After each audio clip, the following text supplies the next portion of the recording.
بسم اللہ الرحمن الرحیم۔ السلام علیکم ورحمۃ اللہ وبرکاتہ۔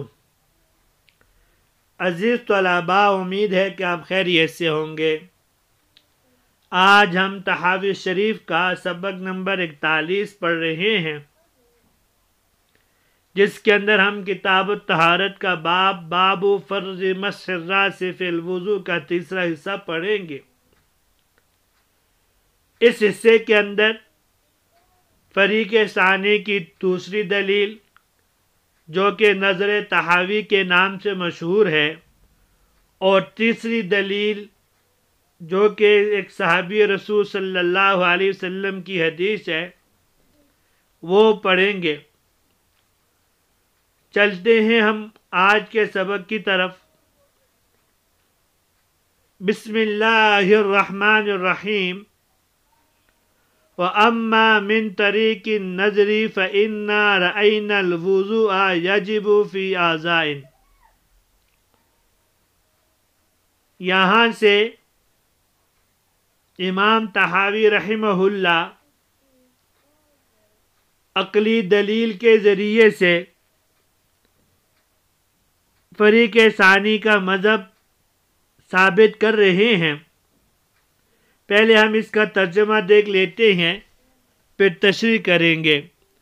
وَأَمَّا مِن طَرِيقِ النَّظْرِ، بارہا نظر کے طریقے سے، نظر کے یعنی عقلی دلیل کے اعتبار سے، فَإِنَّا رَأَيْنَا الْوُضُوءَ يَجِبُ فِي أَعْضَاءٍ، ہم نے دیکھا کہ جن اعضاء میں وضو واجب ہے، فَمِنْهَا مَا حُكْمُهُ أَن يُغْسَلَ وَمِنْهَا مَا حُكْمُهُ أَن يُمْسَحَ، ان میں سے بعض اعضاء ایسے ہیں جن میں دھونے کا حکم ہے، اور بعض اعضاء ایسے ہیں جن پر مسح کرنے کا حکم ہے۔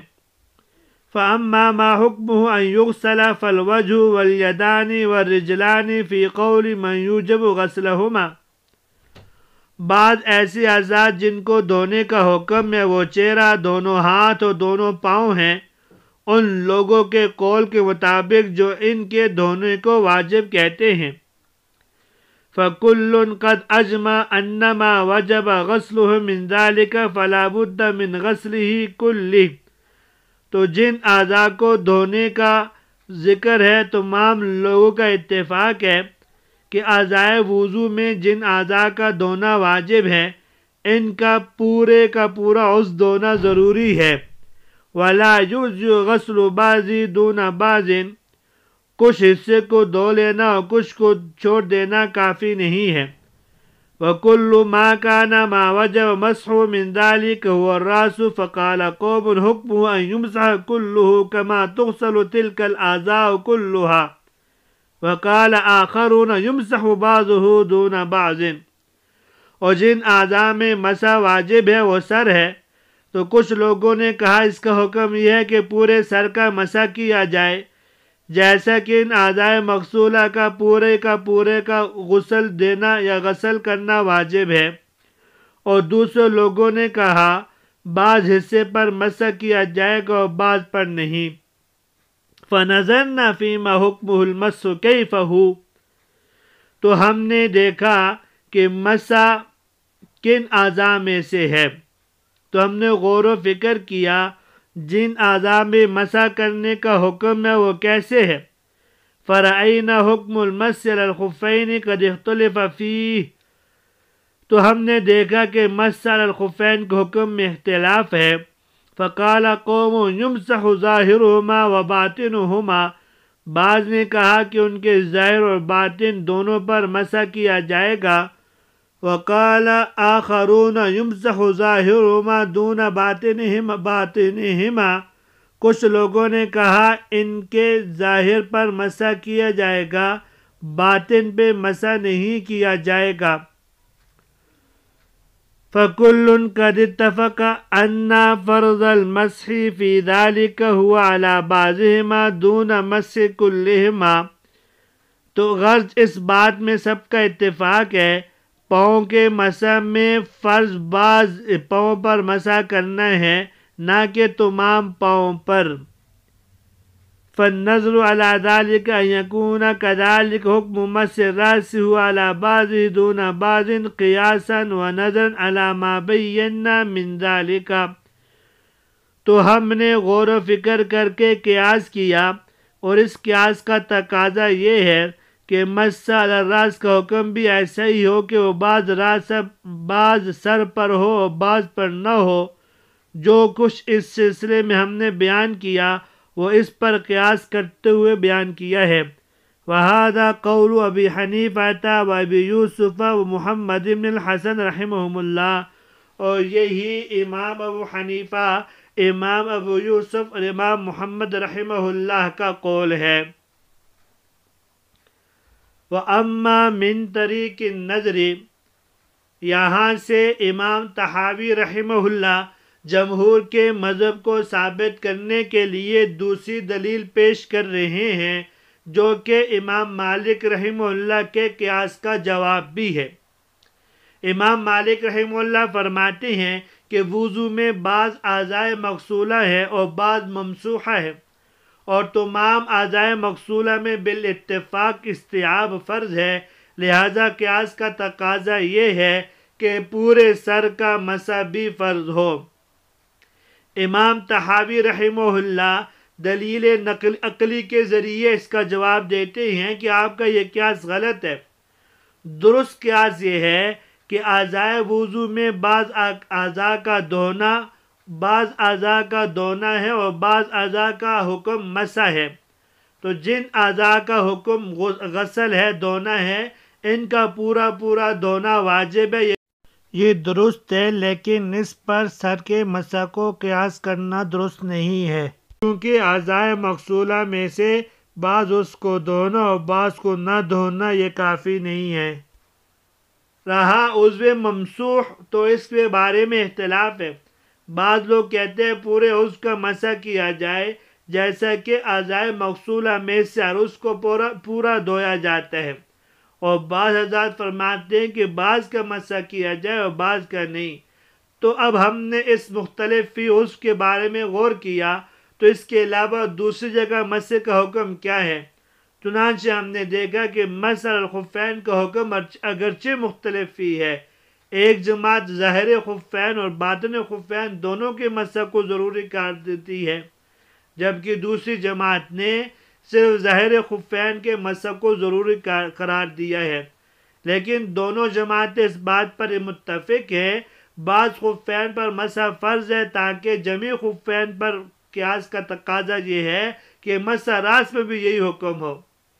بس راس پر مسح فرض ہوگا، بعض راس پر یعنی آدھے سر پر پورے سر پر نہیں ہوگا. بالفاظ دیگر آپ یوں سمجھے کہ امام طحاوی رحمہ اللہ وَأَمَّا مِن طَرِيقِ النَّظْرِ فَإِنَّا قَدْ رَأَيْنَا الْوُضُوءَ يَجِبُ فِي أَعْضَاءٍ فَمِنْهَا مَا حُكْمُهُ.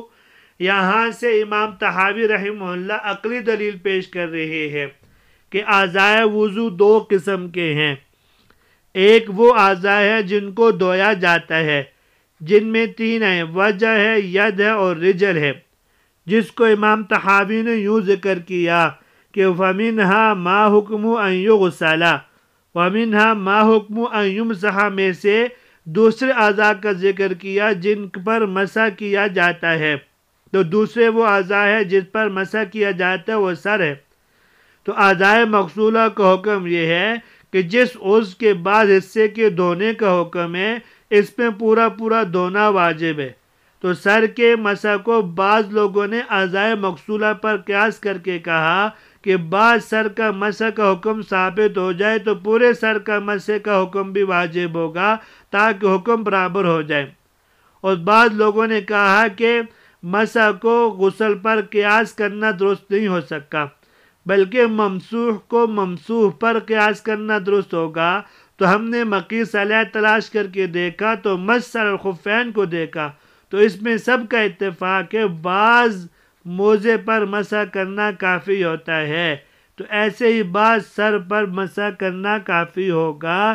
اسی کو یہاں صاحب طحاوی رحمہ اللہ نے یوں ذکر کیا کہ فَكُلٌّ قَدِ اتَّفَقَ أَنَّ فَرْضَ الْمَسْحِ فِي ذَلِكَ هُوَ عَلَى بَعْضِهِمَا دُونَ مَسْحِ كُلِّهِمَا، یعنی دھونے والے اعضاء پر دھونے والے اعضاء کو قیاس کیا جائے گا، اور مسح والے اعضاء پر مسح والے اعضاء کو قیاس کیا جائے گا۔ تو وضو کی حالت میں صرف پاؤں پر مسح اس وقت کیا جاتا ہے جب موزے پہنے ہوں، تو موزے کی صورت کے اندر پاؤں پر مسح واجب ہوتا ہے۔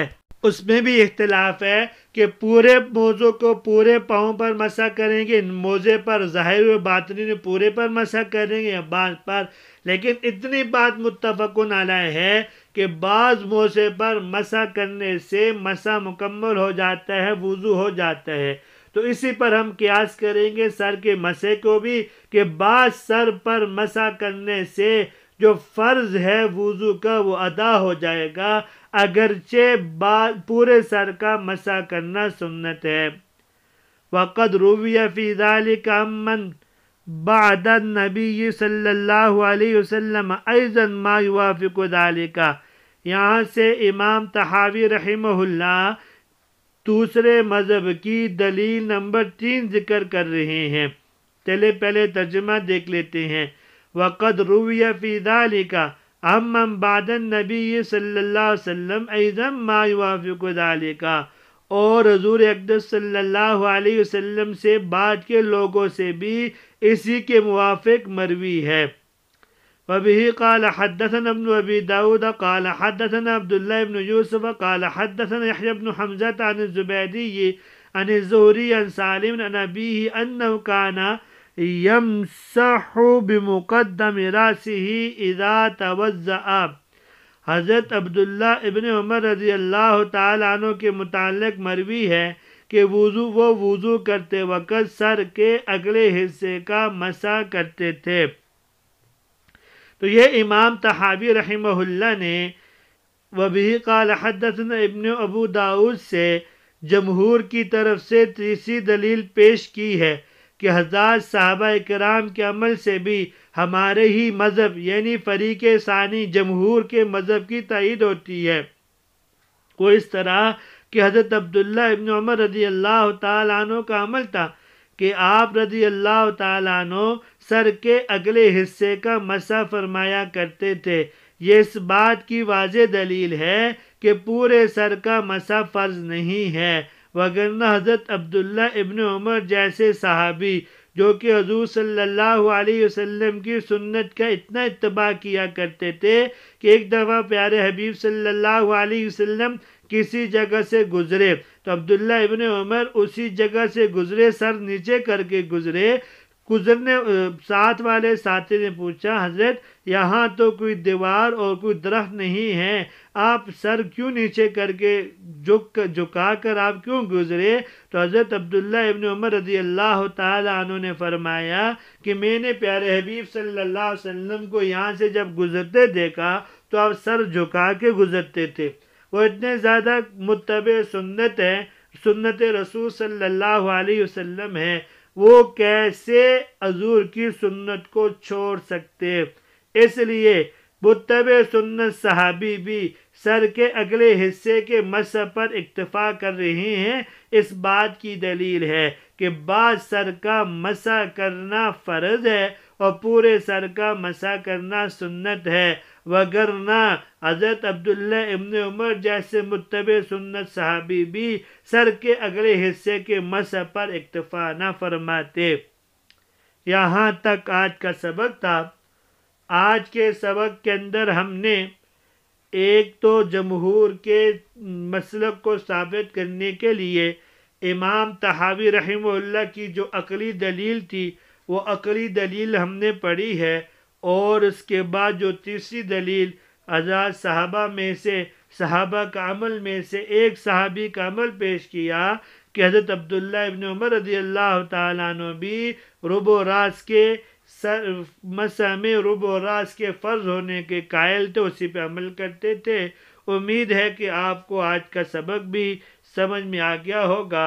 اجازت دیجیے، اللہ تبارک و تعالی ہم سب کی حامی و ناصر ہوں۔ السلام علیکم ورحمۃ اللہ وبرکاتہ۔